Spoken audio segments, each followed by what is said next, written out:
Good evening, everybody, and welcome to the council meeting for Monday, August the 26th, 2024. Please rise for the playing of the national anthem and a moment of reflection.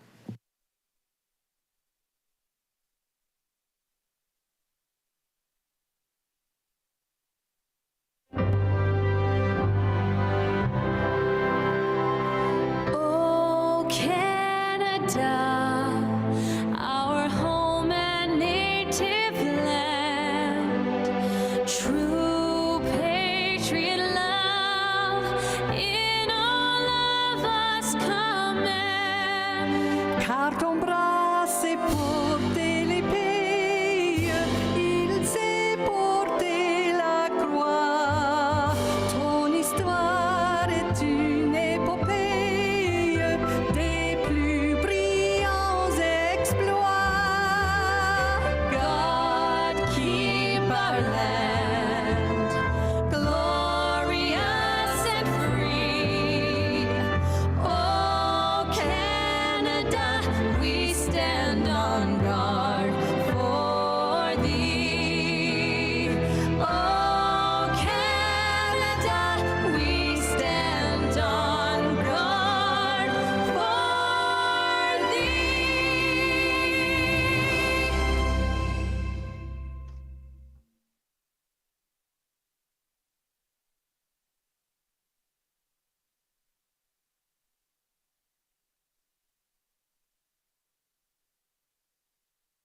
Please be seated.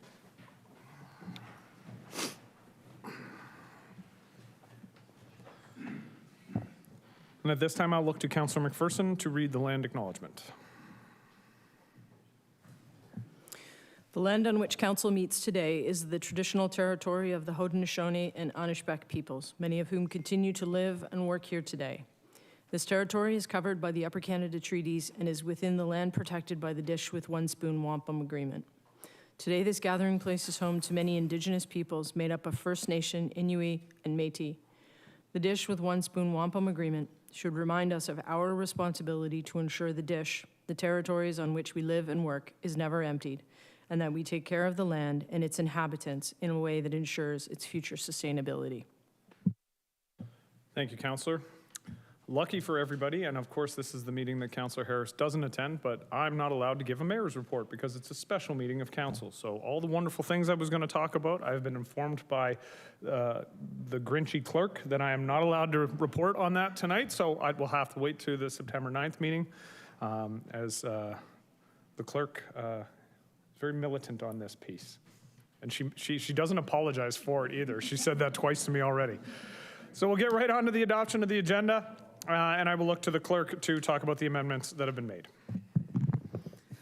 The following amendments have been made to the agenda. Item 3.1, public meeting administrative amendment to the 2015 Community Improvement Plan, 2015 CIP, and 2020 Community Improvement Plan, 2020 CIP was republished on August 22nd, 2024 to amend the delegated approval authority for short-term extension section and housekeeping amendments to the appendices that do not alter the intent of the bylaws. The following items of additional correspondence have been placed in Council's Sugar Sink folder.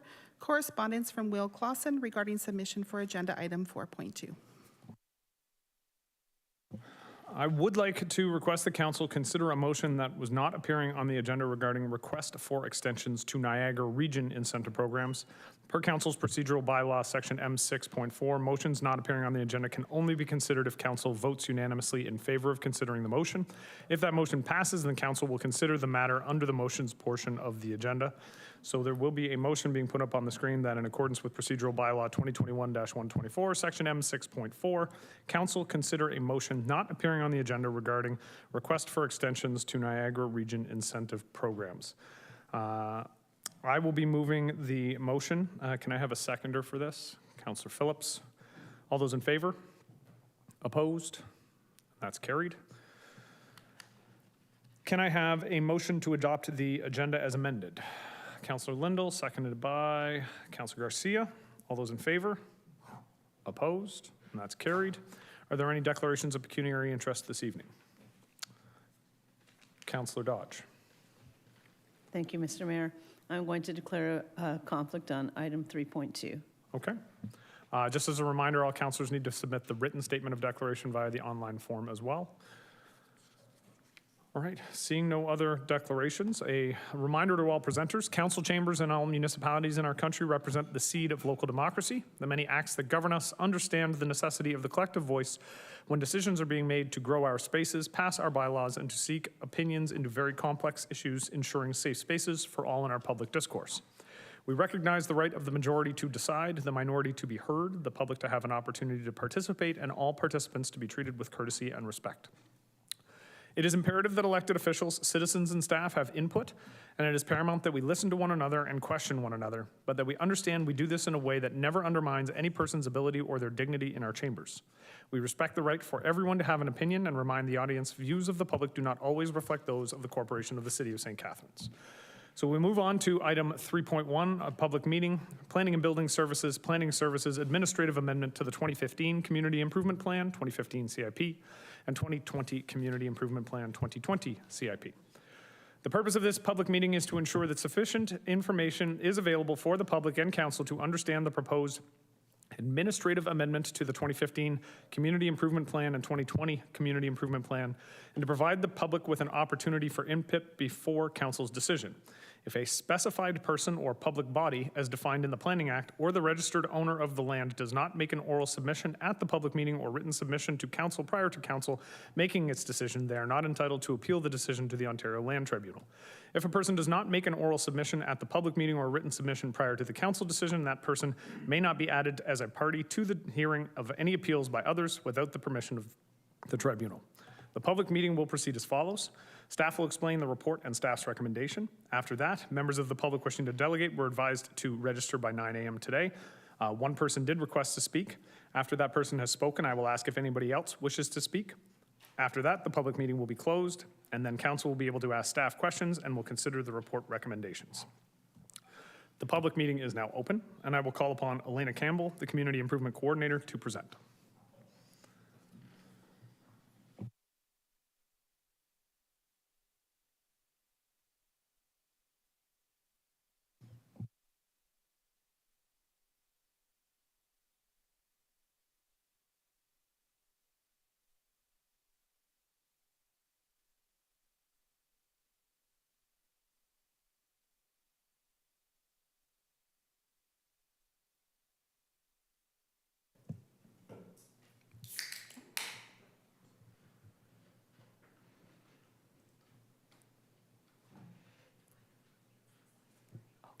Okay, thank you. Okay. Good evening, everyone. I'm here to present the proposed administrative amendments to both the 2015 Community Improvement Plan and the 2020 Community Improvement Plan. Next slide, thank you. On May 27, 2024, staff received directive to draft amendments to the 2015 CIP to permit approvals of extensions to completion deadlines for approved applications. This presentation addresses the mayoral directive as well as the proposed improvements to the requirements of the active community improvement plans. The CIP for St. Catharines has existed since 2004. However, earlier versions did not include a time period for which projects should be completed by. For this reason, the 2015 and 2020 CIP included completion deadline requirements and agreement clauses to compel development to move forward. The 2015 CIP introduced that redevelopment projects be completed within 3 years of executing the agreement, and brownfield redevelopment remediation projects be completed within 5 years of executing the agreement.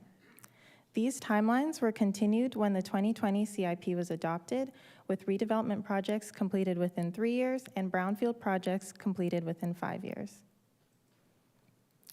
The reason for providing deadline extensions is to provide greater flexibility so the CIP can meet its intended purpose, which is incentivizing redevelopment and projects that are remediating land, creating housing units, and adding growth to strategic areas in the city. Permitting extensions will allow us to better anticipate the city's growth strategies and targets and have more certainty with up-to-date construction outcomes. The current completion timelines in the 2015 and 2020 CIP do not provide much flexibility due to the changes in recent years, which include rising interest rates, increased construction costs, disruptions to the supply chain, and COVID-19 related restrictions. And while the 3- and 5-year project completion deadline will remain in the CIP and agreement clauses, staff are proposing that eligible projects have the ability to apply for extensions should they need it. An eligible project must demonstrate substantial progression, which includes substantial construction progression, superstructure permit issuance, building permit issuance for works above grade, commencement of construction above grade, and other project-specific criteria. Should an approved project request an extension, they must submit a revised project timeline as part of their request. An extension of 2 years or less is to be approved by the delegate, and an extension of 2 years or more is to be approved by council. Next slide, thank you. The proposed amendments collected feedback from the public. 14 questions and comments were submitted and addressed on Engage STC. Multiple approved projects called expressing interest in the possibility of extensions and for further details on eligibility. As well, one formal letter requested an extension was received. However, extensions were not yet permitted, and the project did not meet the proposed eligibility previously discussed. In order to ensure the CIP remains responsive, the agreement execution process was reviewed. Currently, the property owner is required to execute an agreement with the municipality within 90 days of the date of approval. At this point in time, there is no wording in the CIP regarding what happens should that agreement not be executed within the 90-day period. For this reason, staff are proposing that tax incentive approvals which have not executed an agreement within 1 year of receipt are eligible to be revoked to ensure that the CIP remains accountable, transparent, and responsive to inactivity. To support efficiency, predictability, and accountability for the implementation of the amended 2015 and 2020 CIP, staff are requesting delegated authority to approve short-term extensions and revoke inactive approvals. The delegate may approve extension requests of 2 years or less should the project meet the eligibility requirements. The delegate may also rescind approvals which are inactive or unresponsive in regards to agreement execution. The funds from rescinded approvals will go towards the Affordable Housing Reserve. Staff recommend the approval of the following 3 bylaws as part of the 2015 CIP and 2020 CIP administrative amendments. Thank you.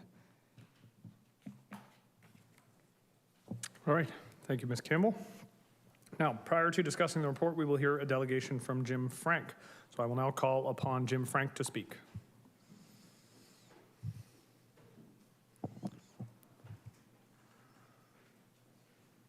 Mr. Frank, welcome. The lectern is yours. Thank you. So thank you. I'm Jim Frank from Rankin Construction. I think many of you have seen me up here before. So just wanted to come and give my support for these CIP amendments. Thanks for council and the mayor for letting me speak. Also, thanks to the staff for keeping us informed as you guys went through the process. Really for us, just wanted to give our developers perspective on this. We do have other projects that have gone through the CIP process, and the timeline that we've had to execute these projects has been delayed during, obviously, COVID-19. We've had many labor disputes, material and equipment supply chain issues. The productivity went down. We've even seen some weather delays nowadays. So just wanted to really reiterate that we do support this extension. One of the things that we thought would be interesting if staff could implement in this amendment would be looking at project sizing. So we had a project that was completed in Port Dalhousie that I'm sure many of you are aware of, 50 units, 8 stories, it was around 80,000 square feet. We have another project that's going to be happening that went through the CIP approval process that's over 150 units. It's 300,000 square feet of a build plus. So really allowing the same timeline for a project that's almost 3 times as big obviously creates challenges from our standpoint. That project did get approved for the BTIF status, and we are working with staff to obviously try and meet that 5-year timeline. Although our construction schedule is probably 5 years plus, and that doesn't take into account any of the delays that we've talked about today, right? So really, if there was a way to implement some sort of tiered grouping, if your project is X amount of dollars or more, if it's over a certain size, and then at the time of CIP agreement signing, if you could provide different durations, I think that would be very helpful to us. But if not, we're definitely in support of what staff's doing here, and I think it'll give the tools to staff and council to be able to extend projects that are far enough down the path. So I think that's all I have to say. Thank you. All right, thank you, Mr. Frank. And I will say, I don't know if we can make that change, but we are going through a CIP review over the course of the next year, and that'll be a suggestion that staff will take under advisement as a part of that review process. Councilor Garcia. Thank you, Mr. Mayor. Thank you, Mr. Frank. I'm just curious. I'm obviously familiar with the construction at the old Legion site, but the other project that you have in Port Lucie is not even approved at this time, right? Approved for the CIP or? Yeah, I mean, yeah, like you haven't gone through CIP approval for that. We have. Yeah. Yep. I think you were here, if I'm not mistaken. Did I miss that? To refresh your memory, Councilor, we did have a conversation about the additional electrical that was going to be flowing into the site, and Okay, okay. I figured that would trigger because that was a large part of our Yes, conversation. and that then night. the 5 million and so on. Yeah, Yes. Okay, thank you. Councilor Townsend. Thank you, Chair. Through you to the presenters. It was actually, my question was going to be about the electrical challenge on that site. I'm just wondering, you know, the process on that, if there's delays on that, because I know it's quite an extensive, from what you explained, from what Rankin explained during that time, that it's quite a long run of hydro from, I believe it was Ontario Street to Port. What is I know they just did work on Ontario Street. Was that included in some of the work? I'm just wondering where you're at on that. Yeah, no, sure. So the Ontario Street work, there's no actual electrical going to be rerouted down Ontario Street. The line actually goes down Martindale to Maine to Port Lucie. From the GM plant, it crosses 12 Mile Creek. We are still in kind of the design process. We actually just got our fees and an agreement with Electra. So very much still in kind of the design planning process there. And just to understand, what would the timeline look like on actually, because it seems like it's a big piece of that project for it moving forward. Yeah, Electra's actually been very, I would say, great to deal with so far.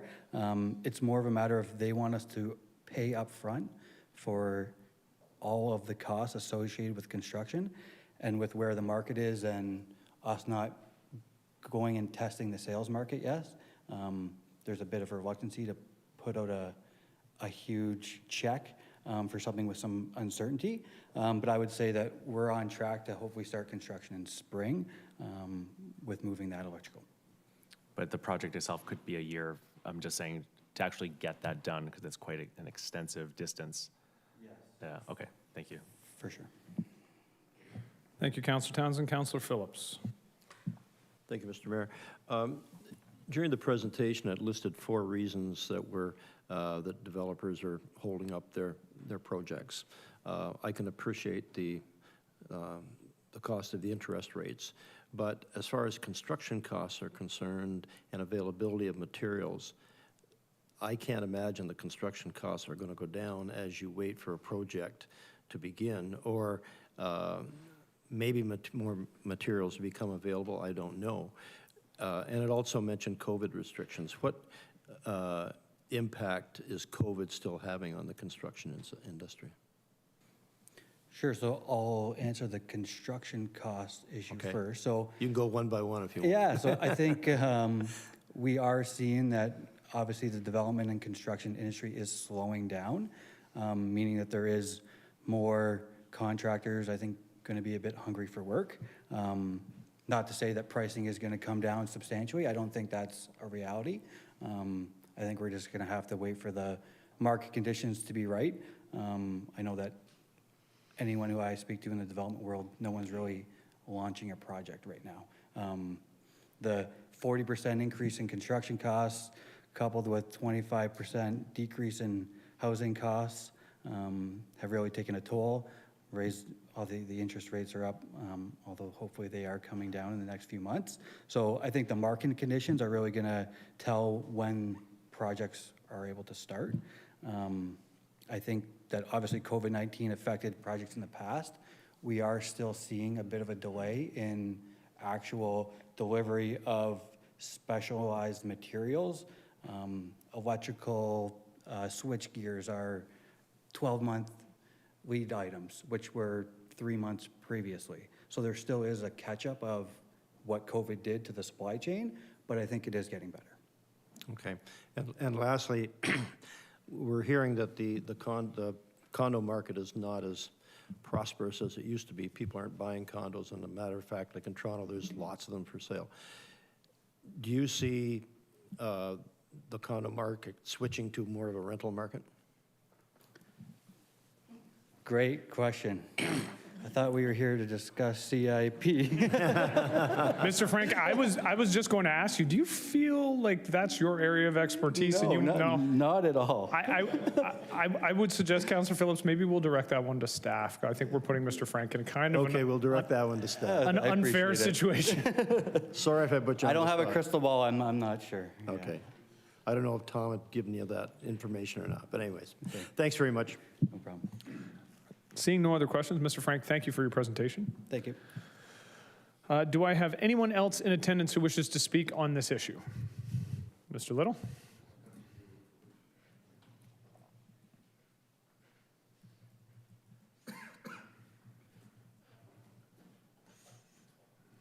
I saw you in the gallery, and I made the assumption you may have something to say. So, Mr. Little, the lectern is yours. Mr. Mayor, members of council, I must admit that I had come thinking that it would not be necessary for me to gild the lily, but you did indicate that it was necessary for us to participate should there be a matter that goes to the Ontario Land Tribunal for us to say something. So I'm here to say something. But I'm here more particularly, my name is Patrick Little. I'm a senior partner with the St. Catharines law firm of Murray and Associates. And I'm here representing Nick Atalick, the president of Nickel Developments Corporation, and the person that is the primary mover behind the development at 57 Carlisle Street. And Michael Allen, the architect, is also here should there have been any questions relating to the construction itself. The agreement that Nickel Development entered into with the Corporation of the City of St. Catharines was signed on September the 11th, 2019, and so the 5-year anniversary is coming up in 3 weeks. It was apparent in the spring that it was going to be necessary to request an extension, and we dipped our oar in that water to request staff and council to consider that, and we were very pleased to discover that both on a political and a staff level that issue was being discussed and was moving forward. So we are delighted to jump into the stream that seems to be flowing in the direction that we would like, which is for an extension. We expect that a further year would be sufficient, and you have a fairly good idea of how that project would clearly meet the eligibility requirements. All you need to do is look out your window and look up to some 18 stories. The exterior is certainly at a state of completion. The balconies are being added, and much effort is being put on taking the interior to a point where it's habitable and thereby qualifies as a completed project for the incentives that, quite frankly, drive many projects, and particularly this one, in order to make it commercially viable to build such a structure, to take on such a task and accept the risk but also to understand that it's part of the community. In short, we strongly support the recommendation of staff and trust that you will accede to it. Thank you. Thank you, Mr. Little. Are there any questions for Mr. Little as he tries to make his way off the stage?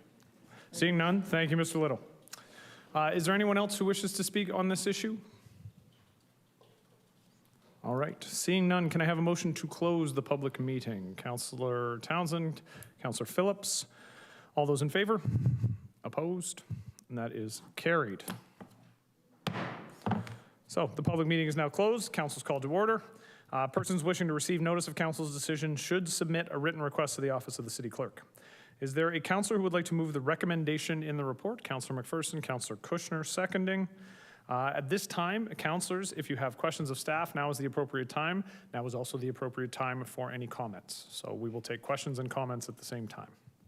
Councillor Kushner. Thank you, Mr. Mayor.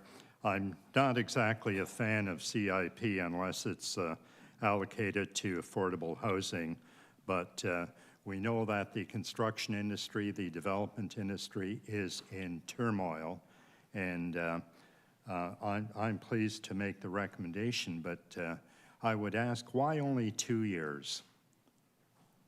So I believe the 2 years is the maximum that would be delegated. A 2-year extension would be the maximum delegated to the director. Anything over 2 years would have to come to council. So we could give an extension for longer than that, depending on the circumstances, and that would still be allowed, but it wouldn't be delegated to the Okay, director. could we move that provision that it be delegated to staff and instead have it delegated to council, which would permit us to go beyond the 2 years? No, we can already go beyond the 2 years. So the director, we're delegating authority to the director for anything up to 2 years, anything over 2 years. So would you want to delegate anything up to 4 or 5 years to the director? No, I'd like to direct it to council. So anything over 2 years would be directed to council. Yes. Anything up to 2 years, we're delegating to the director, and I'm going to speak for the director just briefly, and she can correct me if I'm wrong, but I think as a matter of expediency and efficiency, those shorter extensions for someone in, for example, Mr. Adelick, a project which is very near to completion, having to bring that back to council would slow down the process and create more uncertainty. So I think that's the reason for the 2 years, but I'll look to the director if she wants to add. Okay, if I can, Mr. Mayor, to you, are you saying council is slower than staff? I am saying yes, in those shorter timeline extension situations, I think we would, the necessity of writing a report, bringing it to council and having to go through that process, and then giving staff then the authority to do the extension agreement, I think it would be quicker to simply allow the director. Okay, thank you. Thank you, Councilor Kushner. You put me on the spot there. I appreciate that. No, you don't, and I know you don't. I know you don't. I will go to Councilor Garcia. Thank you, Mr. Mayor. I appreciate the presentations. I have the opposite position to Councilor Kushner. I'm concerned about 2 years. So I have an amendment that I would like to put on the floor and see if it's friendly. Rexy has it. I feel, and we just heard from Mr. Little, that a year should suffice. Like, it seems to me, since we have 5 years to start with, like a year's extension is already 6 years. And to me, making it longer than that is just a disincentive for the builders to complete their project. So my amendment would be that the deadline extensions of CIP applications be limited to 1 year maximum, and that if the CIP was initially approved by council, so should any extension. Okay, so I'm looking at Councilor McPherson, that's not friendly. So we will now separate the debate. Councilor Williamson, I do have you listed as the next person in the main debate. I'm going to clear the queue. If there's anybody, and Councilor Garcia, you have the right to speak first, but if there's anybody else who wishes to speak just to the amendment, now would be the time to join the queue. For clarity, what this would be doing would be limiting an extension could be no longer than 1 year, and everything would have to come back to council, correct? That's the Yes. intention? Okay. No, everything if it was approved by council to start with. Anything that was originally approved by council would have to come back to council? Yes. Okay, so Councilor Garcia, I'll speak last, thank you. okay, you'll speak last. Is there anybody who wishes to speak to this?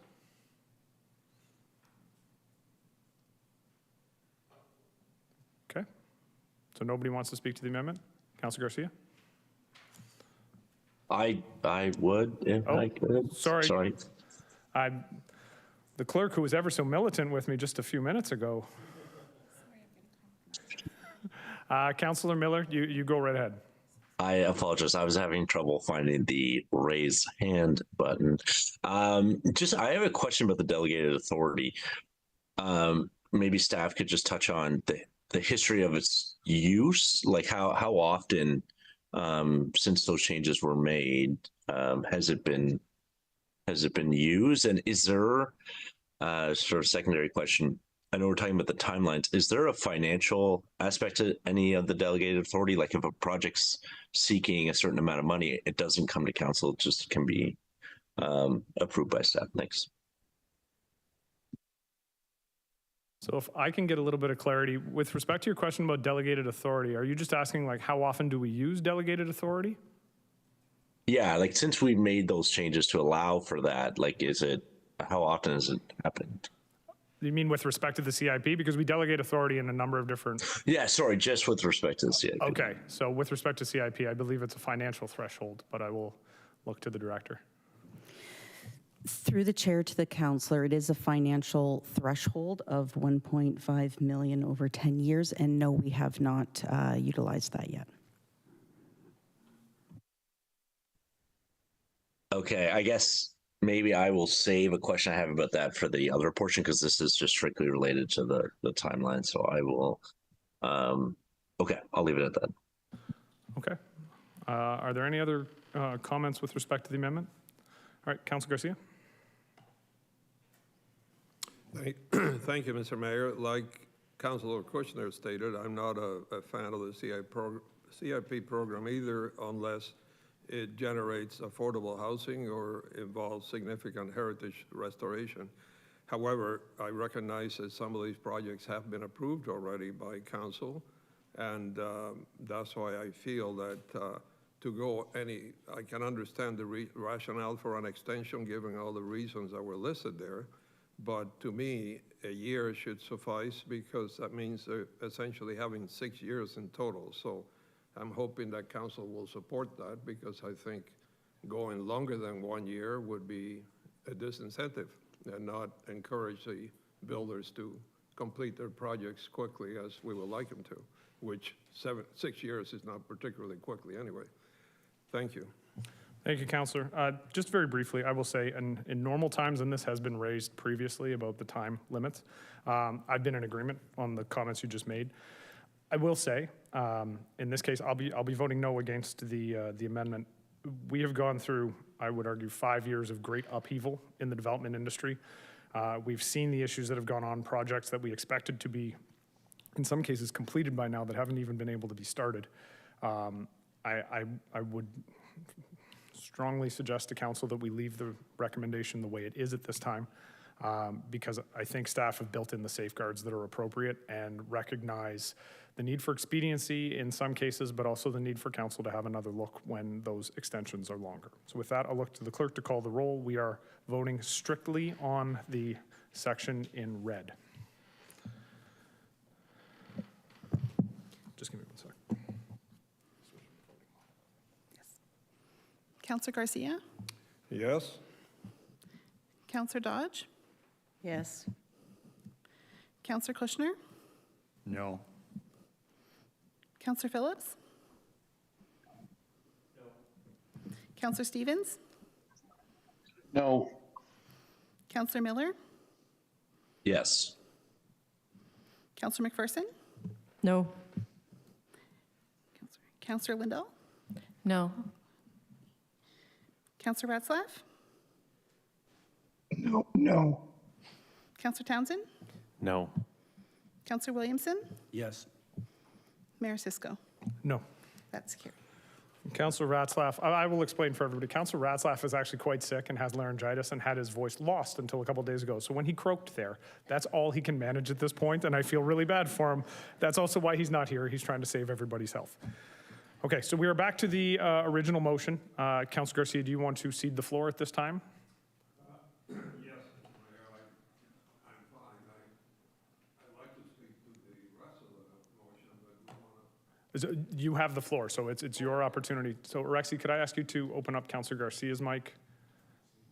Yeah, just Yes, perfect. no, in terms of the rest of the motion, I certainly agree that there should be the ability to terminate an agreement if a proper agreement hasn't been signed, and I think that's the crux of the rest of the motion, so I would certainly support that. All right, thank you, Councillor Garcia. Councillor Williamson. Thank you, Mr. Chair. Through you to the Director of Planning or the CIP Coordinator. In terms of the revocations, what was the policy that we had, or do we not have a policy to revoke in the past? Through the mayor to the councillor, in terms of revoking applications, if an applicant can't be reached for a certain amount of time, or there's certain things written into the CIP, so for example, if the land has been sold and they don't plan to move forward with their original development, then we would recommend that the approval that they have be revoked, and then that money is, their year one money that they would get as a payment is then moved to the Affordable Housing Reserve. Thank you. And did that have to come back to council, or you had the power to do that in the planning department? Through the mayor to the councillor, it goes on a consent report to council. Okay, thank you. So it's been done one time before, and then we have another one upcoming where it'll be revoked. Thank you. And I just wonder if you could give us maybe a sense of the number of projects that, or non-projects that would fit into this category that might be happening currently or in the near future? Projects potentially that we could rescind? Yes. So we'll provide the agreements to, we're working to provide all the agreements to the approved projects. And then I would say there's about like 5 of them, but if this is approved the way it's written there, they would have 1 year from it being sent to them, and then we try to be in touch with them within that 1 year period. And if there's no intention to sign the agreement, then we would revoke. So about 5 projects. Thank you. Similar comments to Councillor Kushner and Councillor Garcia. I think that CIP should be used for affordable, attainable, and for rental. They're the gaps that we face and that there doesn't seem to be a big market for these days. That being said, and I'm also not that keen on having a blanket policy. I think situations like we have with the Adelux project on St. Paul Street, which is close to completion, and they've jumped through all the hoops that it makes sense to make that happen. But I will support this and hope that it doesn't act as a disincentive to get work done. Thank you. Thank you, Councillor Williamson. Councillor Phillips, followed by Councillor Ratzlaff. Through you, Mr. Mayor, just simply a question to Director Cathay. What we're doing tonight only applies to those projects that are on file now. If someone came in tomorrow seeking CIP, that extension of 2 years would not be granted to them. Is that correct? It's only the ones that are on file now? Through the mayor to the councillor, yes, this would apply to approved projects who are approved for funding, but hopefully by setting the eligibility requirements, then any future projects will know that if should they need an extension, they need to work to getting all their building permits and actually constructing above ground. So it's just letting them know if they did want to come in for an extension more than the 3 or 5 years moving forward, then they would need to meet our requirements. It wouldn't be guaranteed under what we're doing tonight? No, because, yeah. Okay, thank you. That's all I need. Thank you, Councillor Phillips. Councillor Ratzlaff. Thank you, Mayor, and I'll try to my best to speak my question clearly. It was helpful what you said about revoking agreements, and I think that that's something that the public doesn't fully understand. And so any more information about that is helpful. Like when we agree to a CIP at council, the 5 years doesn't start then. They need to sign the agreement and then it starts? Or how does that process work? Through the mayor to the counselor, yes, that's correct. What's written in the CIP now is they get approval from council or from staff. And then from that date, they would have 90 days to enter into an agreement. But oftentimes that doesn't happen. So we're writing in to revoke 1 day from the date of receipt from 1 year later. So as it is now, the 90-day period that's written, we would just kind of like want to put a limit on that, like an upper limit.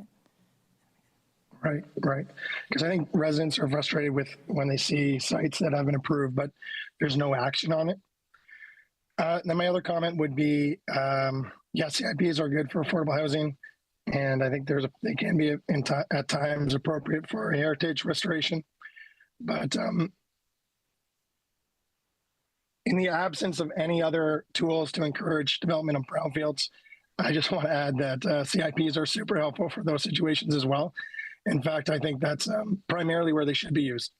And that's just a comment. So thanks. Thank you, Councillor Ratzlaff, an excellent effort. Councillor Miller. Thank you. Apologies, I'm being bathed in light right now, which you can take the meaning for yourselves about that. I have two questions. One is just about the timelines. If we approve this tonight, when is it reviewed again, or when do we get to see the efficacy of these changes? Through the mayor to the counselor, should these amendments be approved tonight, then applicants who are already approved for a CIP approval could apply if they were eligible, and they need to meet the eligibility requirements, and then they also need to submit a revised timeline. So we would see when they put the revised timeline for project completion, and then evaluate the project, whether that goes to staff for approval or to council. And then in terms of Sorry, I forgot the other. No, I guess that is helpful. I guess just in terms of the CIP itself, are we making revisions on an ongoing basis, on an annual basis, or is this sort of going to be, we'll do this, and then unless we ask for changes, then we won't see any? So the 2020 CIP, what's written in it now is that it goes through a comprehensive review every 5 years. So the next review period will be 2025, so that's next year. And then I think there's also like a board to discuss the revisions that will come in the new version of the CIP to see if the version we have now meets the city's needs. Okay, that's great. And my other question is back to the delegated authority. I'm kind of interested in, we have this in the CIP, but we haven't actually had any opportunity to use it. Did staff consider, maybe on their own, it's not something I suppose council asked for, but changing that, either increasing that to a higher financial limit? I suppose I'm not a big fan of the CIP either, but I also don't know that it's our job to be scrutinizing every single project that comes in. I think we set the criteria, and we spent a lot of time, my time on council, trying to do that. And once we have the criteria, maybe there should be consideration to allowing staff to administer it on their own. Because as we said, that does help speed things up. So I'm just curious at the staff level if that's been a consideration. Councillor, I will say, I think those are comments that would be very suitable for the review process that goes on for the 2025. I will say we did have a debate around where that delegated authority threshold should sit during the last round of CIP. And I'm sure staff will bring forward recommendations based on best practices in other municipalities with CIP. But I think ultimately that delegated authority question comes down to council's will as opposed to staff. Okay, yeah, that's fair enough. That's it for me. Thank you, Councilor Miller. Are there any other questions or comments? Councilor Garcia for a second Mr. Mayor, time. just a procedural question through you to the clerk. The way this is written, it's all together, and I will ask the clerk, is there a way that I can somehow separate this so that I can support the provision to revoke, but be opposed to the extension provisions. So Counselor, if you wished, I actually think we could allow you to be noted as opposed to the extension revision. Okay, We can place that note in there. okay. Okay. So if I do vote for this. So you could vote for this, and we will note you as opposed to the extension revision. Okay, thank Okay. you. All right, seeing no other questions or comments, just very briefly, I did want to touch on the revised timelines piece that was mentioned. And to Ms. Campbell, would it be appropriate for council to see those revised timelines when those agreements are made? And I ask only because we get a lot of questions. And primarily, it's ward councilors who get the questions about projects that are ongoing in their areas, and CIP projects tend to get a lot more scrutiny from the community. Would it be possible to ask for those revised timelines when they're completed? Is that something that could be passed to the councilors? Yes. Excellent. I do appreciate the debate. CIP has always been a little bit contentious around our horseshoe, but I think the debate has been positive over this term of council thus far. I do tend to agree, and I'm glad Councilor Ratzlaff made the comment that I would have made, that I think brownfield is also an appropriate use of it. We did revamp the CIP program back in the 2015 revision, very specifically to deal with one very large brownfield in the middle of the city and to make sure that the program was financially viable. I will note, previous to 2015, the program was not financially viable. We were not putting enough money into the reserve account. We knew that. And so credit to the planning staff and the financial management staff in that revision period, because the program now is appropriately funded and isn't creating the kind of concerns that the old program did. I appreciate the debate, and I think everybody is very cognizant. My concern through all of this has been that if we are not to approve these revisions, we would be pulling the rug out from underneath developers who have put a lot of time, energy, and frankly, a lot of money towards the projects. The development of 57 Carlisle is one example. It's probably the one that's furthest along, but I think it also makes the case very clearly. The building was predicated on having access to these CIP dollars. It was approved for those CIP dollars. The market has done things that I don't think any of us could have predicted in 2019 when that agreement was signed, similar to a lot of other agreements. Even the agreements that were signed during 2020 and 21, I don't think anybody envisioned what would happen to interest rates and thus what would happen to the ability of people to actually purchase units. I appreciate the comments with respect to condos. I will say, I think the Toronto condo market is different from almost everywhere else in that in Toronto, they were building a lot of shoebox condos and just slapping them up as fast as possible. It's been my experience that developers in St. Catharines and Niagara, at least, have been far more responsive in trying to build units that people actually need. They're a lot more attuned to the market demands within St. Catharines and Niagara. And so I think when interest rates continue to fall, we're going to see a lot of pent-up demand. That's my hope. As I say to everybody on a regular basis, pray for another rate cut because we desperately need it at this stage, not just for people who are trying to get into the market, but for those of us who have mortgage renewals coming up. But truthfully, there have been some very difficult economic times for everybody over the last 4 years. So I sincerely hope we can see our way to passing this, this motion and moving forward with those CIPs. So with that, I will look to the clerk to call the roll. Councillor McPherson.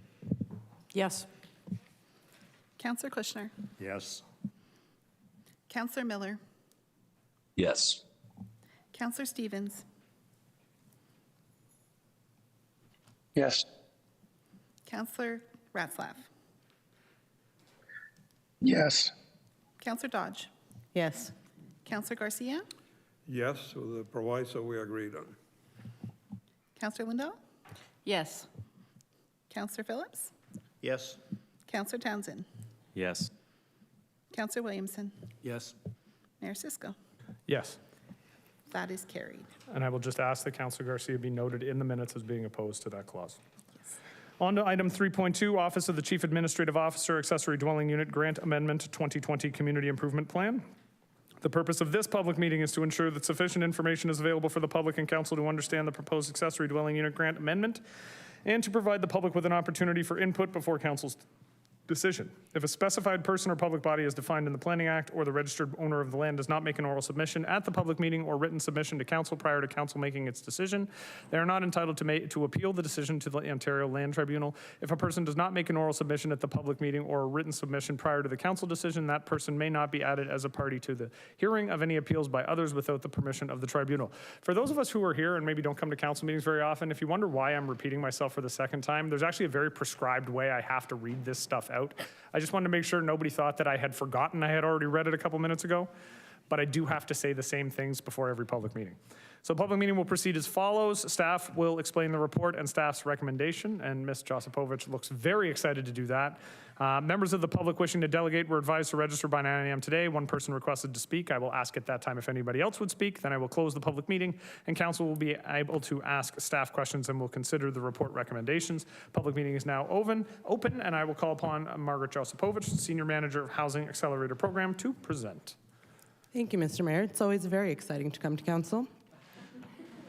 I think Councillor Ratzlaff gave me his cold at AMO, but bear with me. So I'm here to present to you the implementation of our Housing Accelerator Fund, Initiative Number 4, our Missing Middle initiatives, and it is an accessory dwelling unit grant amendment to the 2020 CIP.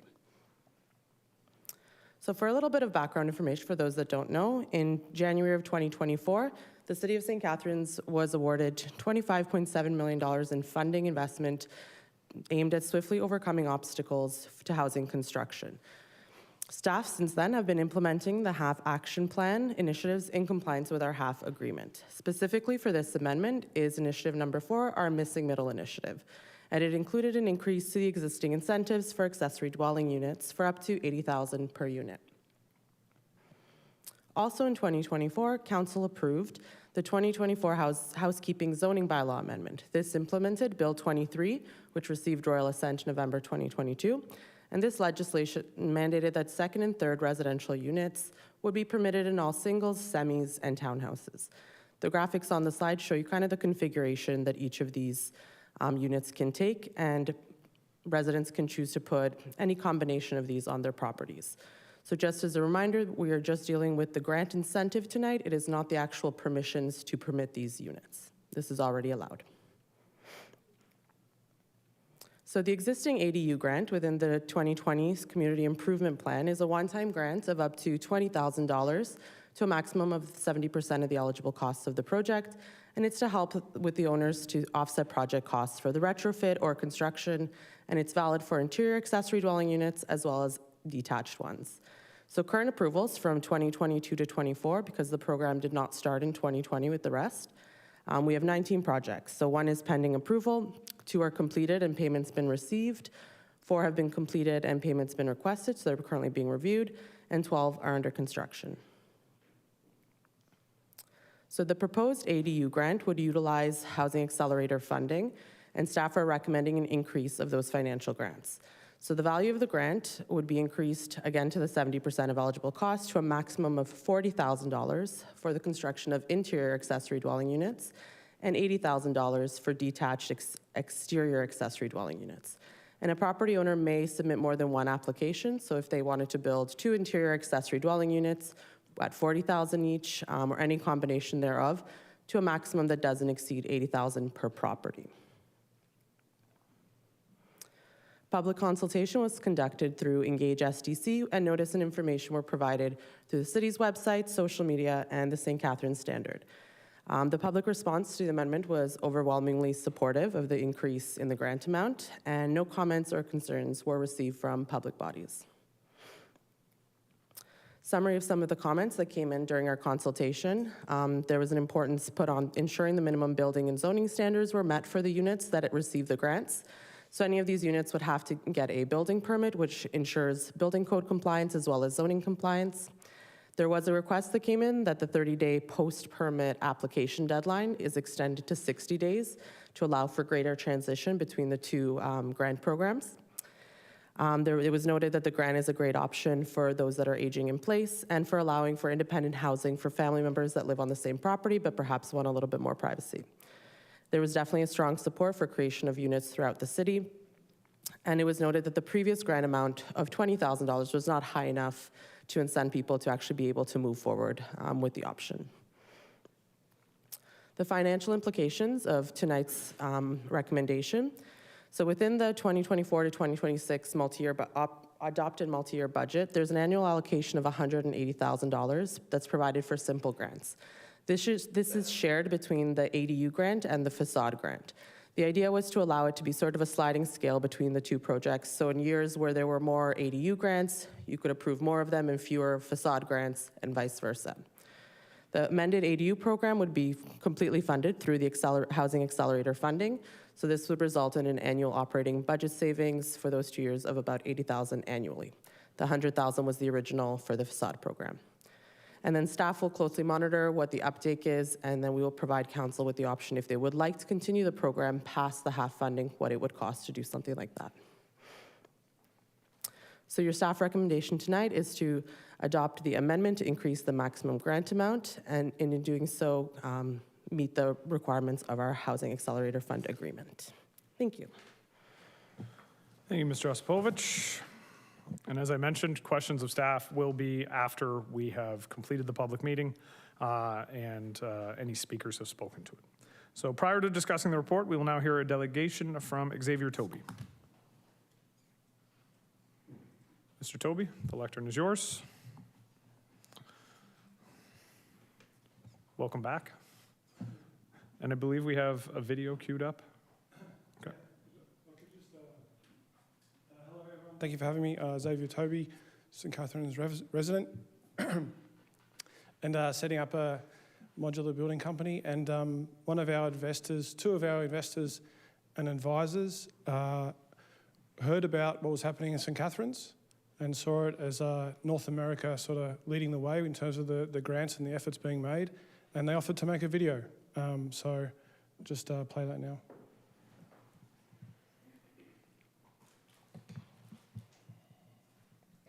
Hey, Drew and Jonathan Scott here from Property Brothers. St. Catharines, we just want to say a huge congrats to you with your ADU rebate program. You are literally paving the way for not just Canada, but North America. Everything we do is to try and give families the opportunity to live in a safe, happy, healthy, and affordable home, and you are actually making housing affordable. Yeah, we've been working for years on trying to crack that affordable housing nut, and we do believe an ADU program is the future. And when we saw, your program, and funnily enough, the builder partner we have, Axe, was founded in St. Catharines.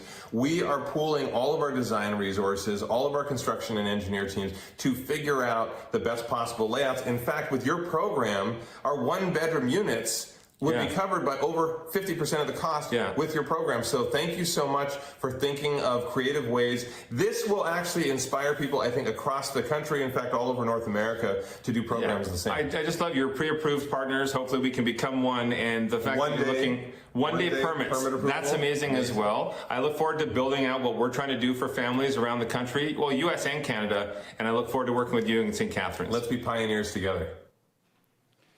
Well, I will say, sir, we don't get celebrities around here very often.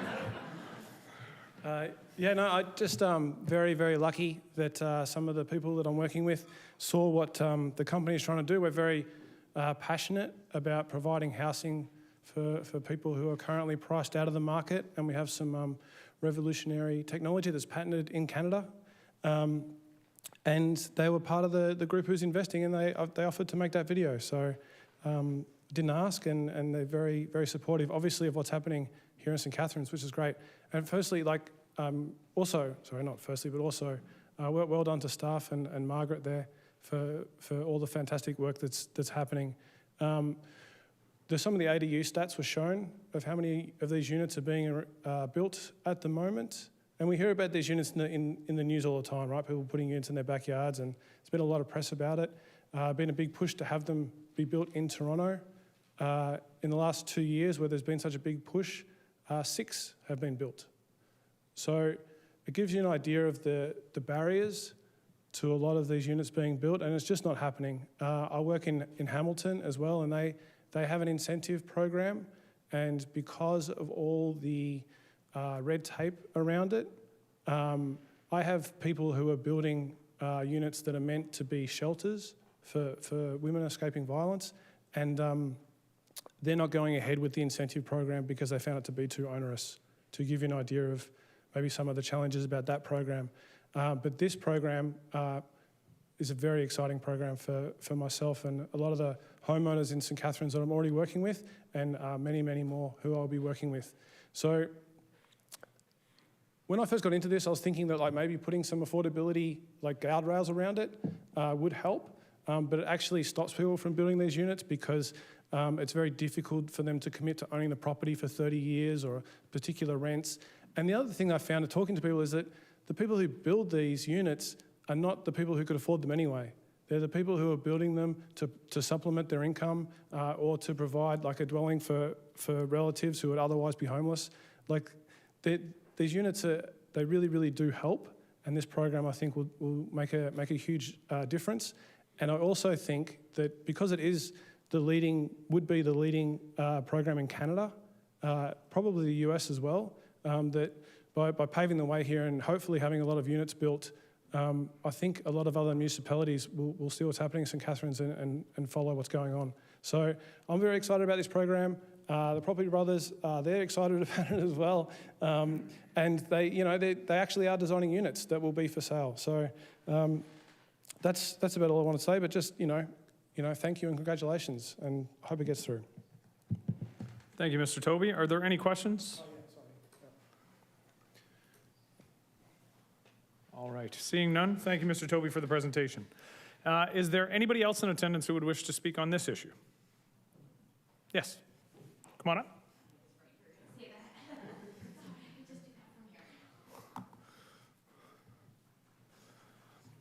The lectern is yours. I am here because I am the parent of 3 neurodiverse children. My middle child, Nikki, is here with me. Our dream for Nikki for many years has been able to build him a tiny home so he can live under our care, but still have the freedom that he deserves. He's a very, very smart young man, but because of his disabilities, he sometimes forgets things like eating. Real true story. You look how skinny he is. $20,000 doesn't help us. These units, they're selling for $180,000, $200,000. So to be able to pay my mortgage and to pay his mortgage isn't really financially feasible. $80,000 makes our dream a reality. It gives Nikki a house of his own to live in while still being supervised. That's all. I just want something like that taken into consideration. Thank you. Can we just get your name? Allison Haslam. Allison Haslam. Well, as the dad of a neurodiverse child, I understand exactly where you're coming from, and I appreciate your comments. Thank you. Thank you. All right, is there anybody else in attendance who'd like to speak? I have one more person.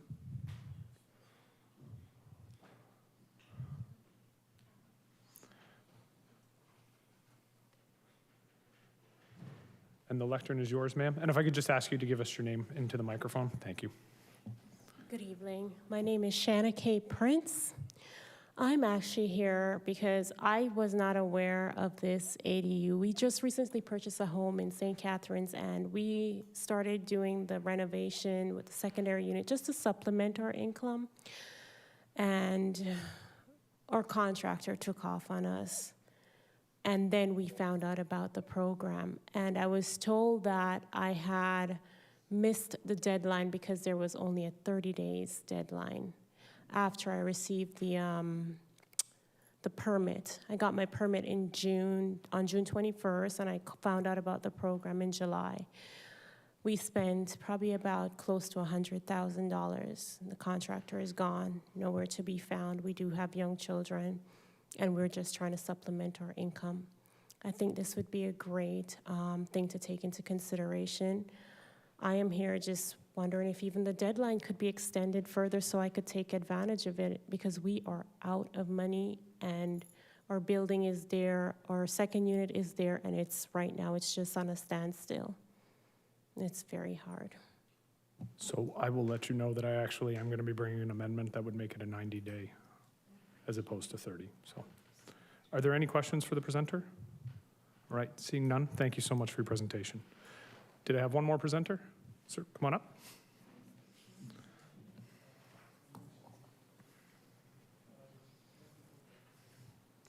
And the lectern is yours, sir. And if you could just say your name into the mic.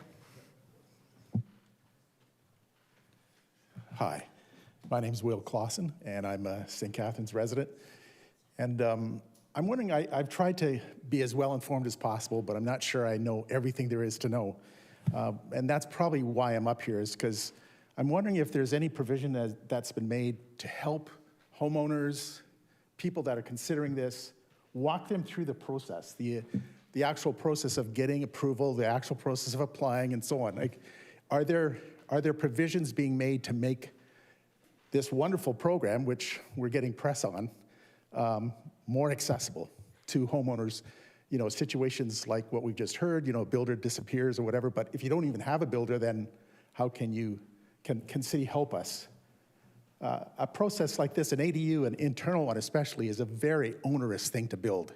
I've had a little bit of experience with that, and getting some sort of guidance along the way instead of just depending on the inspector to come and tell you haven't done it right yet, and then the second time and the third time, you know. So if you could actually get some assistance, that'd be my first question. We don't usually take questions right now, but I think I'm going to because it's a good question. Ms. Josipovich. Through the mayor to the speaker. Yes, so we are going to be initiating a bit of a public education program that's going to come after this. One of the other pieces in our Housing Accelerator initiatives is also looking at sort of pre-approved ADU designs. So working through, similar to the Collingwood model, where you'll have maybe 5 or 6 designers that staff have already reviewed, and if you come in with one of those, you can get your permit in a day. And we also— Permit in a day? Correct. This itself would be news. It's very exciting, Yeah, like the mayor said. So yes, we are working through all of that, so stay tuned for the fall. Right. Okay, thanks.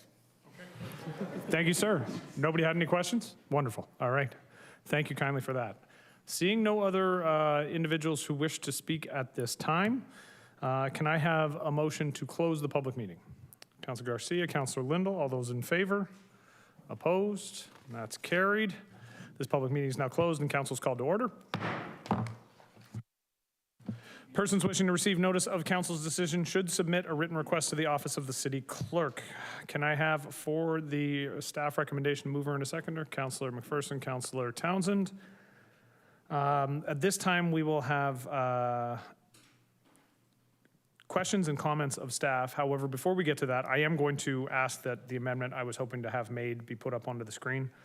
I did ask about changing this previous to the meeting and was not aware of the speaker at that time, but I do think we should be deleting the number 30 before the word days and replacing it with the number 90 before the word days in the paragraph below application intake. So if we could move it to a 90-day, that would be my amendment, and I'm looking to that. Okay. So that's friendly on the one side, Councilor Townsend, that's friendly. Wonderful. So that will be added in as a part of the main motion. At this time, I have Councilor Garcia and Councilor Williamson with either questions of staff or comment on the motion. Councilor Garcia. Thank you, Mr. Mayor. Just a budgeting question through you to Ms. Josipovich or Ms. Douglas, if she's on the line. Trying to understand how we had budgeted $180,000, and now that we have this grant, which is going to fully cover this, we only save $80,000. Where did the other $100,000 go to? Through the mayor to the councilor, so that $100,000 is for facade improvement grants. We only added $80,000 because we approved the ADU program, and then we made them allowable for them to be able to share it, just to be able to offset years where there was more of one type of application. But if we got rid of the $100,000, then there would be nothing to support the facade improvement grant. So we had always had $100,000 budgeted in previous years. We brought in the ADU grant, and so we added $80,000 at that time for this particular grant. We'd be deleting the money for the ADU grant from that portion, and it would just go back to dealing with facade improvement, and everything for the ADUs would be dealt with through half. So in other words, the first $100,000 was already committed. It was already there. It's been there, I think, since the 2004 CIP. Right. So we're saving 100% of the ADU. Hereafter. Yeah. Okay, thank you. All right. Councilor Williamson. Thank you, Mr. Chair. First, I want to state that I'm fully in support of the program, particularly where it helps situations like we heard from presenters tonight, Allison keeping families together, aging in place. And I'm a fan of the Property Brothers, and I certainly don't want to throw any cold water on them and their little commercial tonight. My concern, and it's rooted in our experience in the North End, where we've had a lot of bungalows, duplex, not necessarily subsidized through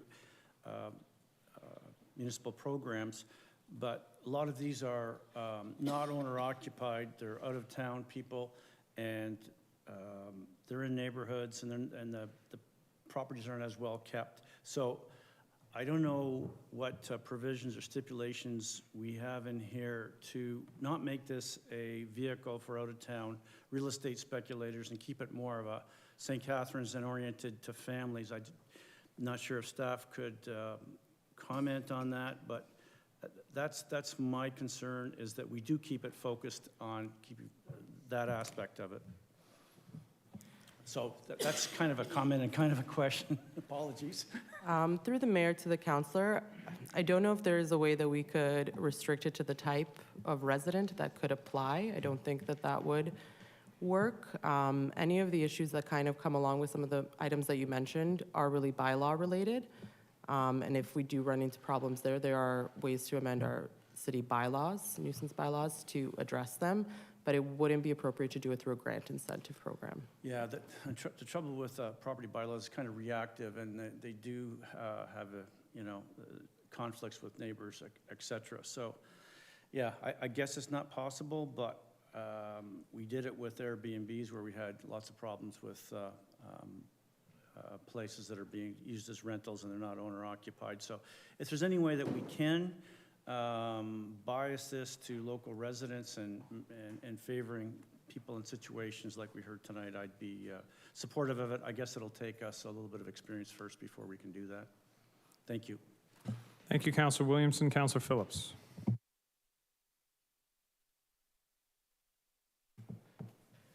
Thank you, Mr. Mayor.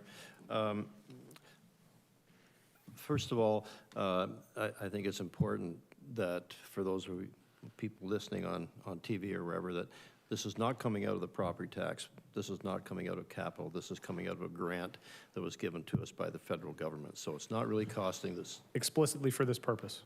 Explicitly for this purpose, okay. You beat me to it, but that's okay. So that, and to me, that's vital. To Ms. Josipovic, you mentioned that when someone comes in to apply for an ADU that would be a detached dwelling, that you might have 6 or so models, drawings that they might consider. With those drawings, would you be able to attach an approximate price, we'll say from $300,000 to $340,000, to give them an idea of how much that would cost, number one? And number two, would you be able to, we'll use the word suggest, builders that are reliable, and they could be local builders, as Councillor Williamson said, because we just heard a resident say that she's been stuck with a contractor who has left her with a lot of money and not a very nice house. And to me, it's important for these people to be able to, A, know how much it's going to cost them, and B, know that the contractor's reliable, responsible. Not to say if they don't want to use our suggested contractors, they can go and get Johnny the Carpenter somewhere to build it.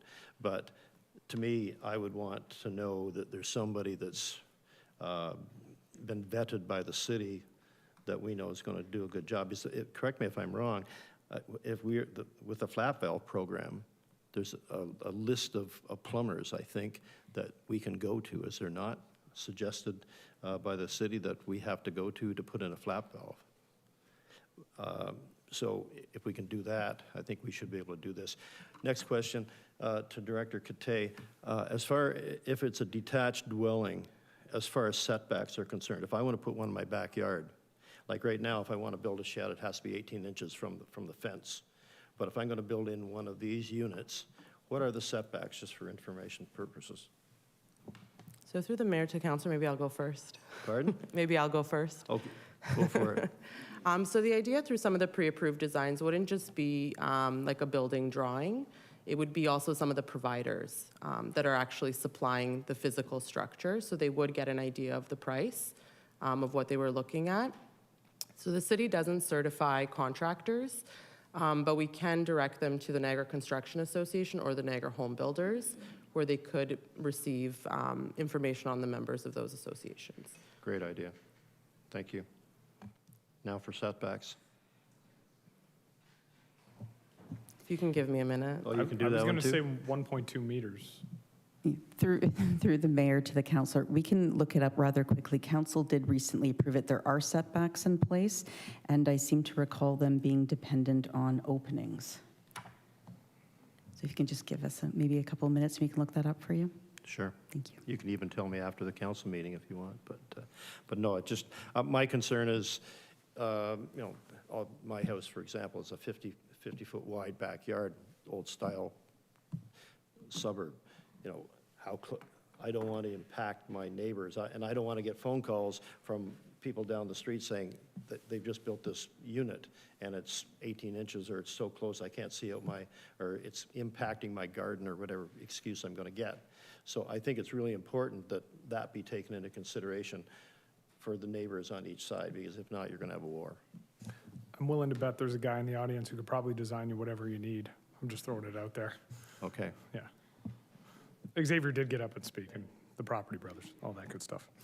All right, I have Councillor Kushner up next.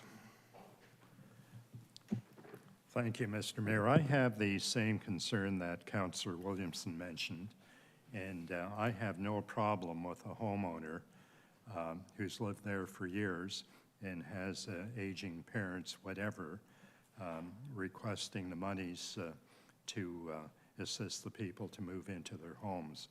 But I do have a problem with out-of-town owners who are not the best landlords in the city, and we have a lot of problems with them in South St. Catharines with student housing.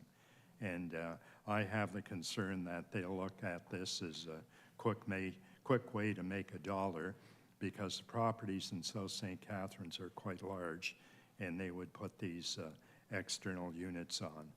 And I gather you're saying there's no way we could limit this to homeowners who want family members to move in? I don't think there's any legal mechanism. I think that's what Ms. Josipovich was saying, that we would run into a variety of different legal issues if we tried to encode that in our bylaw. Okay, but we couldn't set that as a priority, could we? Through the mayor to the councillor, I don't think so, because we'd be choosing between what types of residents of the city we'd be favoring. I would also note that that would then negate any rental units from being created, which is not the intent of what we're trying to do. Okay, and if a resident wants to put an addition onto their property, is that considered interior or an exterior unit? Through the mayor to the councillor, if it's attached to the building, it's interior. Interior, and the amount of money would be less than if it were considered to be exterior? Yes. So we would be favoring the exterior over the interior? Through the mayor to the councillor, typically they cost more money, as you're also setting up additional servicing, tying into the existing home servicing. You might be doing some grading, digging at the rear, but typically they do cost a lot, significantly more than putting on an addition or an interior alteration. Okay, but would we not want to encourage the addition rather than a separate unit? Through the mayor to the councillor, not necessarily in our experience. There are different types of units, and I think we'd benefit from both. And I would suggest that where people may have hesitation in having someone living within the same building as they're living in, they may be willing to entertain an accessory, a detached accessory unit as a rental. They might be more comfortable with that. And so it's sort of a decision between no additional unit and an additional unit. Okay, but could the extension to the house not have a separate entrance, et cetera? It probably could. I mean, it's similar to a basement apartment, right? A basement apartment could be set up with a walkout or an egress walkway that allows it to have a separate entrance.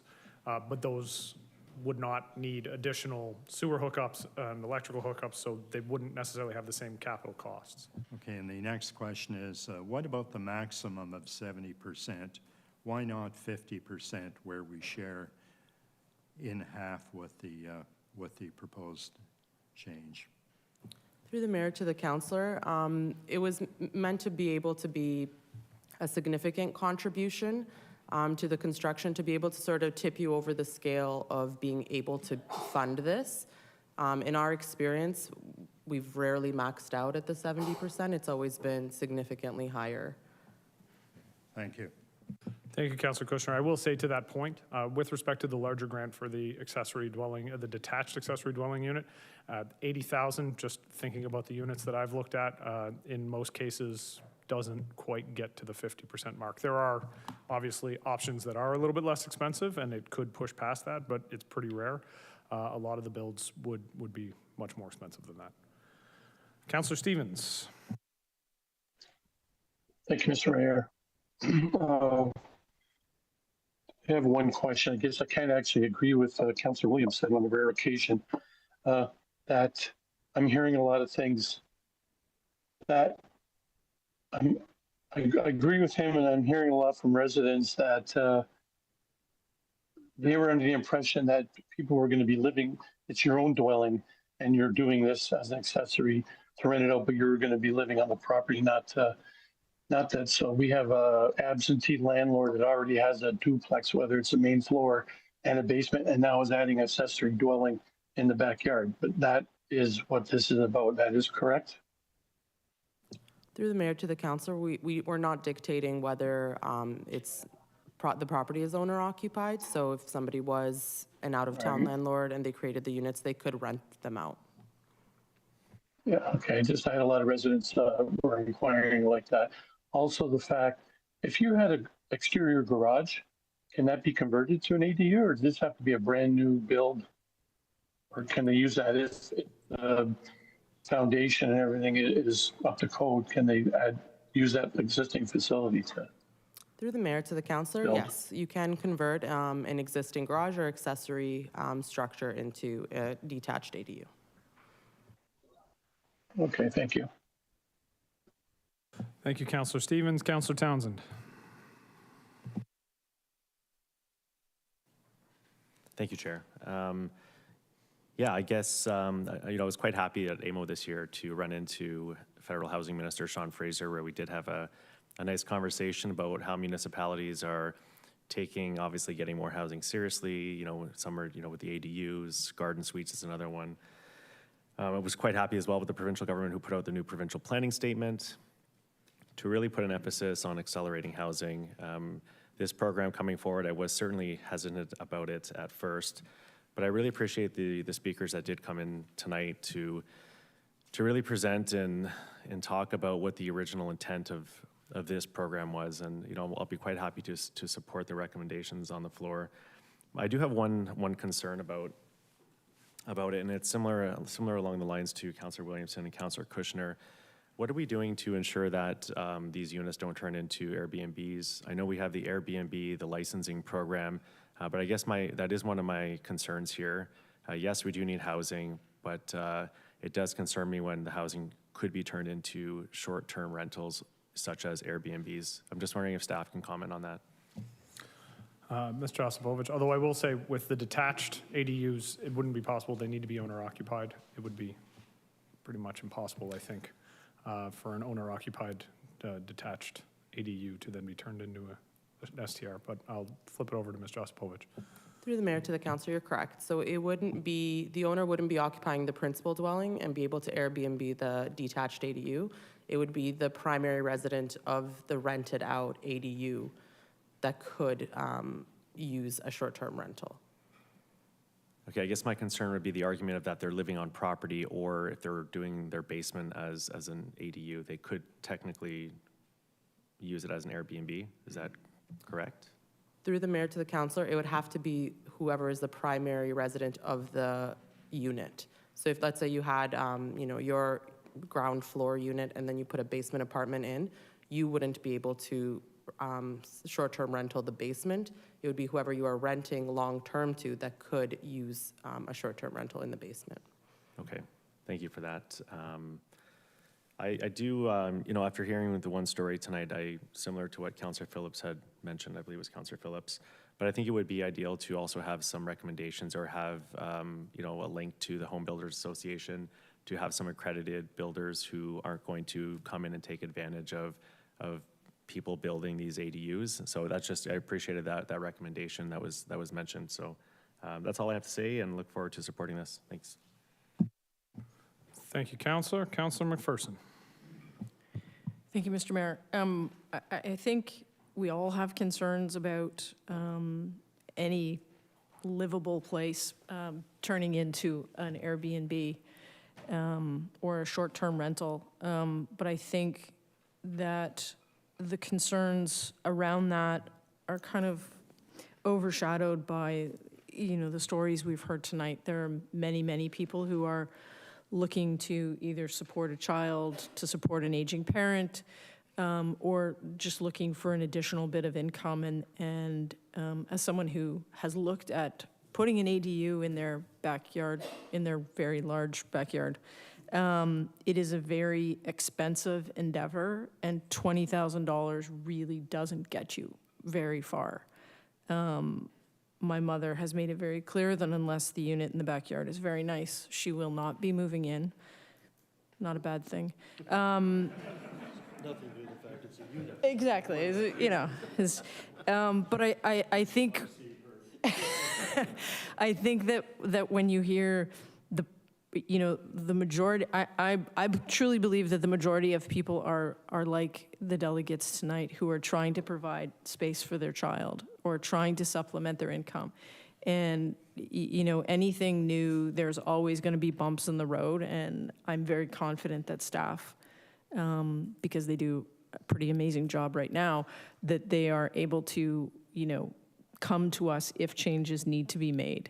But I would strongly hope that everyone supports it this evening. Thank you, Councillor Councillor McPherson. Councillor Ratzlaff, you're next. I lowered my hand. Sorry, Mayor. My questions were answered. Okay, excellent. Councillor Miller. Yeah, thank you. Definitely always been in support of this program and in support of these changes, but I too have a problem with landlords. I'm just wondering if we've ever considered licensing them in this city. Through the mayor to the councillor, yes, we have. Council directed us to stop halfway through. Okay, I think that as we look at adding more units, that might be something we want to bring up again in the near future. That's just my personal opinion, but strongly in favor of this and the amendment. Thank you. So to the community that will now bombard my office with angry emails and phone calls about the prospect of a rental licensing bylaw, Councillor Miller put forward that idea. Please direct your questions, comments, and concerns to Councillor Miller. Councillor Garcia, you have your hand up for a second time. Yes, Mr. Mayor, the first time, thank you for that. The first time I was just asking an accounting question, but regarding it certainly seems like most of my colleagues are concerned about out-of-town owners and absentee landlords. So 2 questions for you to staff. With the STR bylaw, we made it a requirement that it be owner-occupied. Can we not have a bylaw that makes it a requirement that to put an ADU on, whether it be attached or separate, the owner must live in the main residence? Through the mayor to the councillor, you could. It would negate some of the initiatives that we've expressed through the Housing Accelerator Fund of creating a variety of units throughout the city. Sorry, why would it do that? You might limit the amount of units that are being created. So if it is only owner occupied, maybe 50% of the people that intended to build these wouldn't. You probably wouldn't get any in new construction from a developer side of things. So you may decrease the amount of applications that you're getting. Okay, second question. I don't know if that's discriminatory or not, but can we not make it a requirement that the applicant must have owned the residence for a minimum period of time, whether it be 6 months or a year? Or? Through the mayor to the councillor, I think we'd have to chat with our legal department about that one. One of the other pieces that's important to consider when you are putting restrictions on these things is how do we enforce them? So if we are saying that the units must be owner occupied and we've paid out the grant of $80,000 and within 6 months it's not, how do we ask for that money back, right? So enforcing that type of requirement is very difficult. Probably it may cost the city more than the actual recovery of the grant. Okay. Thank you. Are there any other questions or comments? All right, seeing none, I will just state I am in favor of this. I think staff have done a good job. This was a part of our Housing Accelerator Fund application. I understand some of the concerns. I appreciate the trust that's been placed in staff, and I do think staff understand sort of the direction council's going in.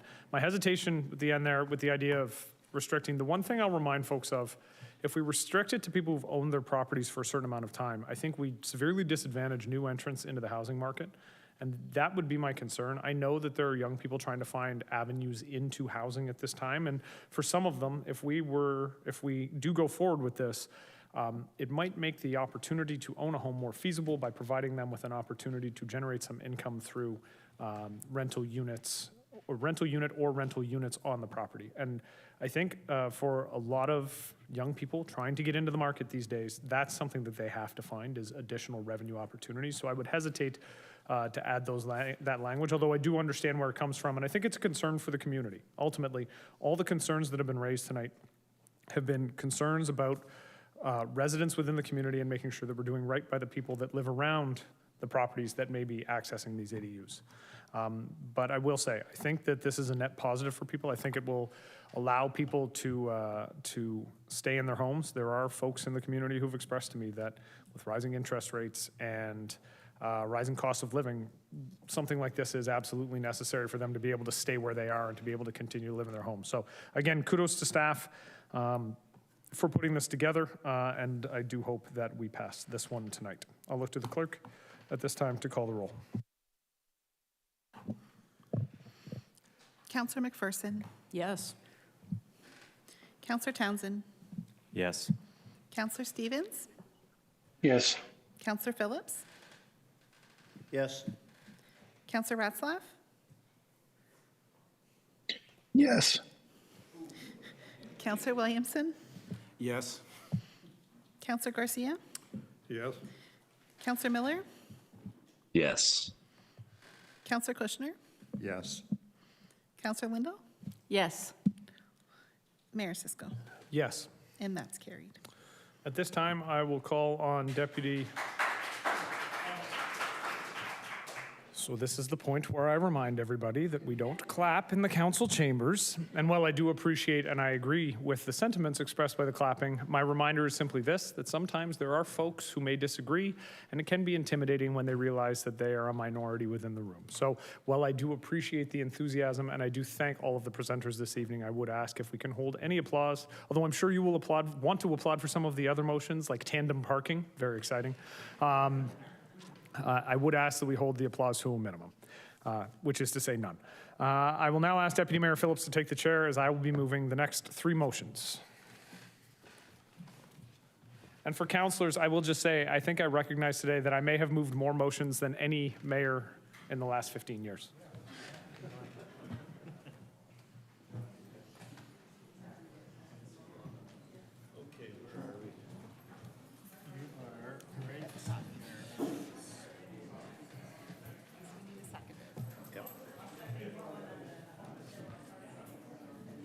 See, that's a big.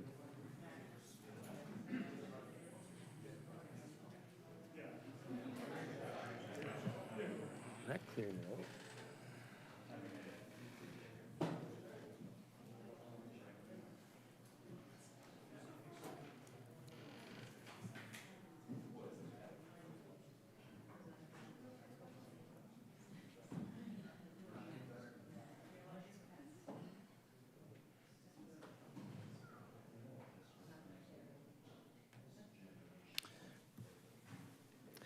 Okay, we'll continue to 4.1, tandem parking at bed and breakfast. Moved by Mayor Cisco. Can I have a seconder of the motion? Councillor Dodge. Mayor Cisco.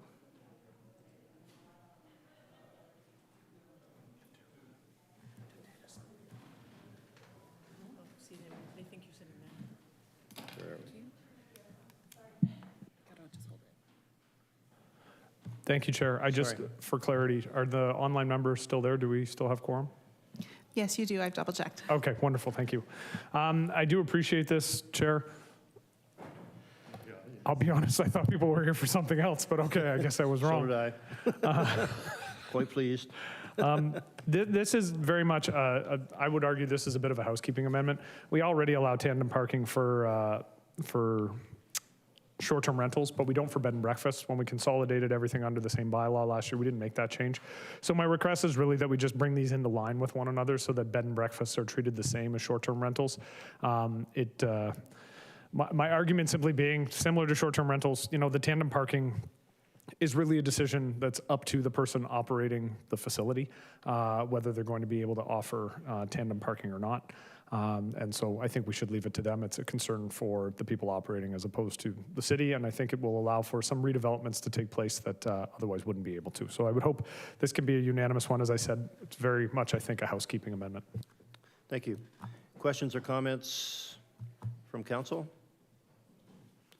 Seeing none, ask clerk to call the recorded vote.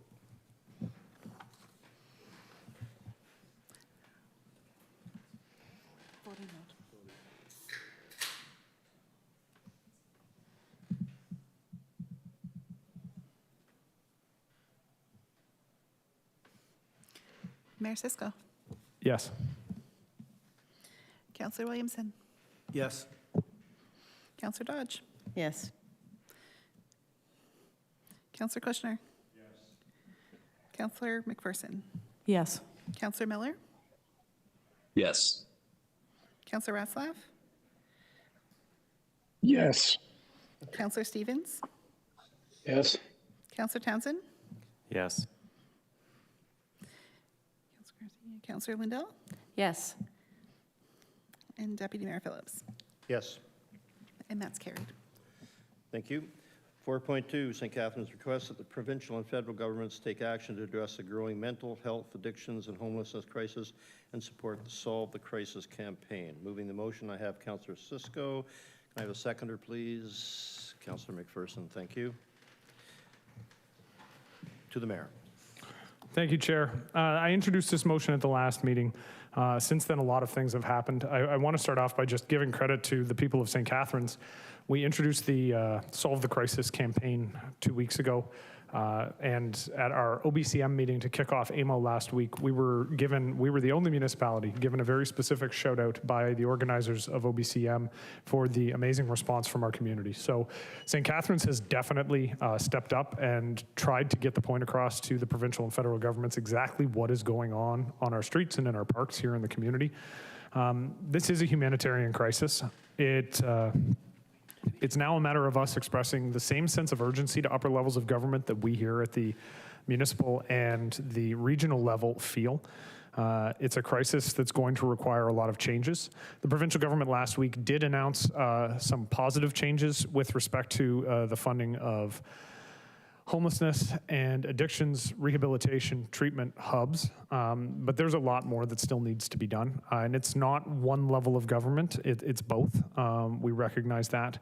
We have some very specific asks with respect to the provincial government. We echoed these when we were at AMO last week. I know I had the opportunity with OBCM to sit in a ministerial delegation with the Minister of Health, Sylvia Jones. I was also, and OBCM was also a part of a delegation with the Minister of Addictions and Mental Health, Minister Tabolo. And we echoed this in a number of our own city delegations, just the challenges that we're currently facing. There are 16 different ministries that are involved in the issues around homelessness, mental health, and addictions. And what we've asked for most specifically is that we have a single point of contact. One minister, one ministry that is responsible for collecting and dealing with all of the concerns and then doing the coordination work between ministries. It may be that the Ministry of Mental Health and Addictions, that might be the location for it. But there needs to be one point of contact, and I've expressed that viewpoint to every minister I've had the opportunity to speak with. And I know other members of council did the same when they were speaking to ministers over the course of the last week. We've been blessed with a couple of ministers here in the city of St. Catharines, and I brought it up with all three ministers and the Premier when I had the opportunity last week as well to reiterate the call to solve the crisis. As we speak, I know other municipalities, not just big cities, are also passing the same motion. The city of Welland reached out to me after I introduced the notice of motion at the last meeting and asked for this motion as well. I know they're going to be passing it in very short order as well. Any municipality that is facing the challenges similar to what we're facing is going to be passing this motion in the coming weeks and months. And I think it's important for us to help lead the charge, because I think residents in St. Catharines are currently leading the charge, and I think it's up to our council as well to do this. I know the region will also be looking to pass this in short order also. So I do hope that this is a unanimous vote. I know that my council colleagues are dealing with ever-increasing phone calls, emails from residents about the concerns, the things that residents are nervous about, they're upset about in their parks. We know that we are going to be having more and more residents coming to City Hall as we discuss these issues and debate this topic. My comment to all of them is to continue doing what their neighbors have done. Go to solvethecrisis.ca. Reach out to the provincial government and the federal government and let them know exactly what is going on in the community. We need them, as I said, to feel the same sense of urgency at the provincial and federal level as we feel here at the city and the regional level. So again, I would hope that this is a unanimous vote. I think it's the right step forward, and I think ultimately it's the only way we can get upper levels of government to understand what we're facing and to help fund the solutions that we know exist. Thank you, Chair. Thank you, Mayor. Questions or comments from council? Councillor Dodge. Thank you, Mr. Deputy Mayor. I just have a comment that I'm fully in support of this, and it can't happen quick enough for us. Thank you. Anyone else? And yes, I will attest, Mr. Mayor, you were a very busy mayor last week. Anytime we saw you, you seemed to be running. So I think, and it looked like you were chasing ministers. So I do commend you for the work you did at AMO last week, because I know you were busy, and most of us were with you at some time with ministers, and hopefully we got something done. So with that, I'll ask the clerk to call recorded vote. Voting.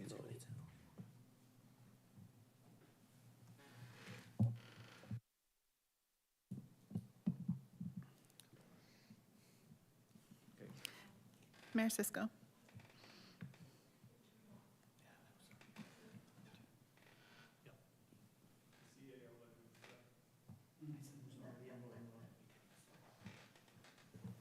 Yes. Councillor McPherson. Yes. Councillor Garcia. Yes. Councillor Kushner. Yes. Councillor Miller. Yes. Councillor Ratzlaff. Yes. Councillor Stevens. Yes. Councillor Dodge. Yes. Councillor Lindell. Yes. Councillor Townsend. Yes. Councillor Williamson. Yes. Deputy Mayor Phillips. Yes. And that's carried. Thank you. And coming to 4.3, request for extensions to Niagara Region incentive programs, moved by Mayor Cisco, seconded by Councillor McPherson. Thank you. Thank you, Chair. This one I will say is very similar to what we have already debated tonight and talked about with respect to our incentive programs. There's going to be a debate at the region coming up with respect to incentive programs and how we incentivize with respect to development charges and brownfields and all the rest of it. It's going to be very contentious. It's something that I'm always a little bit surprised. We're one of the few municipalities where these incentives seem to be contentious. But in the interim, there are a number of properties who have been approved in the past, but those approvals will be coming due in the upcoming weeks. So similar to the city of St. Catharines, this is really just asking regional staff to look at extension agreements in the same way that we're doing here with the CIP. We're asking them to continue that policy at the region as well. In the vast majority of the cases of these incentives, the money has already been banked. The money is already sitting in a reserve waiting to be paid out once the projects are completed. And so it's not a financial issue. It's simply there seems to be some, I will say, unwarranted pushback against the incentives that have existed. And my arguments in this case are similar to the arguments I made earlier this evening. We've just gone through an unprecedented period of turmoil and upheaval with increasing costs of supply chain, interest rates through the roof that have made a lot of projects very difficult to continue moving forward, and to pull out the incentives that developers were depending on will likely lead to those projects not being able to move forward. I will be very blunt. There are some projects in the city of St. Catharines that would be on the list that will not move forward if these incentives are pulled. So I would ask my colleagues to vote in favor of this and to ask the region to take these steps. I think they're prudent and they're required at this time, because otherwise we will create a lot of difficulty, and we will likely see projects we expect to move forward to stop because of all the issues that exist currently within the development industry. Thank you, Chair. Thank you. Questions or comments from anyone? Councillor Garcia. Thank you, Mr. Deputy Mayor. Through you to the mayor. Is there something beyond "and" there that should be there, or are we missing something? To the mayor. I'm just looking to Rexy. Can we pull down a little bit?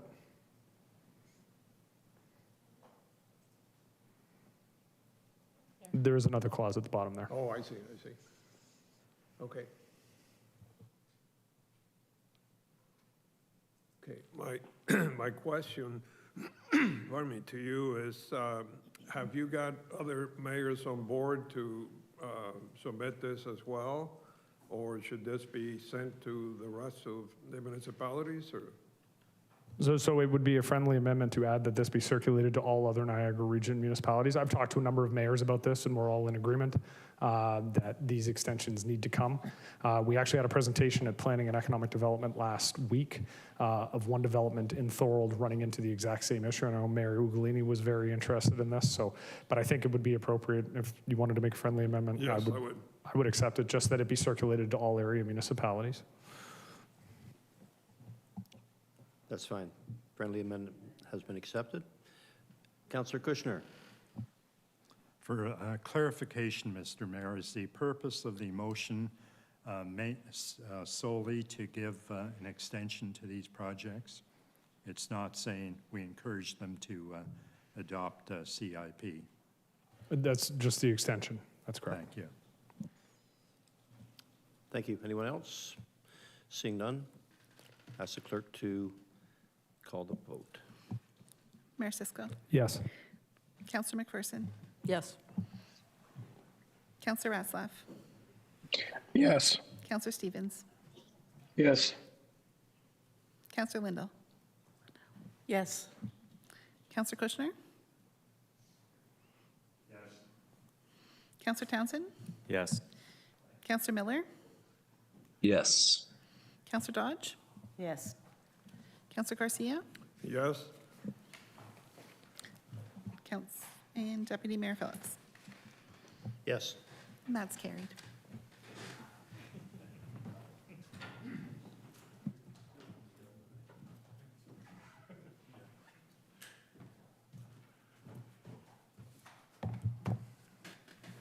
All right, we are at bylaws. The bylaws listed on the council agenda as A to E be read a first time, considered and passed, and be signed and executed by the mayor and clerk. Can I get a mover and seconder? Councillor Lindell, Councillor Garcia, all those in favor?